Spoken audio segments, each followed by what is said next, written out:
നമുക്ക് ഇന്ന് സർവീസിന് വന്നിരിക്കുന്ന ഒരു സിംഗിൾ പിസ്റ്റൺ ടൂറിൻ മോഡൽ ജാക്കിയാണ്. കാണുമ്പോൾ വലിയ പ്രശ്നങ്ങളൊന്നും നമുക്ക് കാണുന്നില്ല. പക്ഷെ ഇതിൻ്റെ ഒരു വിഷയം എന്ന് പറഞ്ഞു കഴിഞ്ഞാൽ ഏകദേശം 2 വർഷം പഴക്കമെന്നാണ് കസ്റ്റമർ പറഞ്ഞത്. ഇതിൻ്റെ പ്രോബ്ലം എന്ന് പറഞ്ഞു കഴിഞ്ഞാൽ ഇതാണ് ഇതിൻ്റെ പ്രോബ്ലം.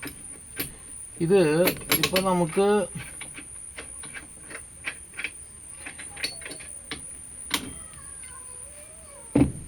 ഇതിപ്പോൾ നമ്മുടെ ആ പ്ലഞ്ചറിൻ്റെ ഇതിൽ വരുന്ന ഭാഗമാണ്, ലിവർ പാഡിൽ വരുന്നതാണ്. അപ്പോൾ ഇതിൻ്റെ ഹോൾഡിംഗ് ബോൾട്ടാണിത്.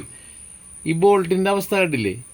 ഇത് ഇത്രയും വണ്ണം തന്നെ ഉണ്ടായ ബോൾട്ടാണ്. ഇതിങ്ങനെ തേഞ്ഞ് തീർന്ന് ഇതിൻ്റെ ഉള്ളിൽ കൂടി കിടന്ന് ഇങ്ങനെ തേഞ്ഞ് തീർന്നുമ്പോൾ എന്താ വെച്ചാൽ ഇതിൻ്റെ അലൈൻമെൻറ്റ് ഇത്രയും മാറി.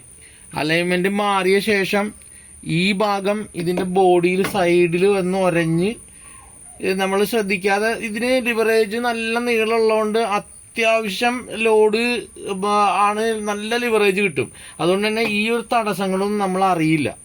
അങ്ങനെ വന്നു കഴിഞ്ഞപ്പോൾ ഏതോ ഒരു സമയത്ത് ഇതിൻ്റെ ഈ സാഡിൽ ഈ ഭാഗം ഇത്രയും വെച്ചിട്ട് അങ്ങോട്ട് പോയി, പൊട്ടിത്തകർന്ന് തരിപ്പണായിപ്പോയി.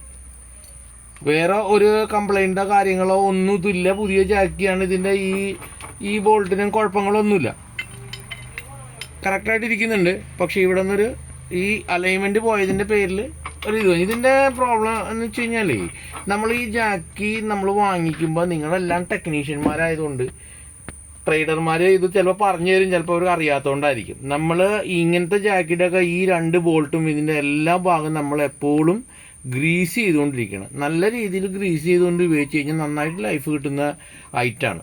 ഇപ്പോഴും വരുന്ന മോഡൽ മോശമാണെങ്കിലും ഇതിപ്പോൾ നമ്മളെ അടുത്ത് നിന്ന് നമ്മൾ ഫുൾ സർവീസ് ചെയ്ത് കൊടുത്തു കഴിഞ്ഞാൽ ഇത് ഓക്കെ ആയിക്കോളും.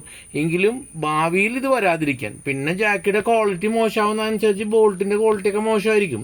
അപ്പോൾ അപ്പോഴും അങ്ങനെയും തേയ്മാനങ്ങൾ വരാം.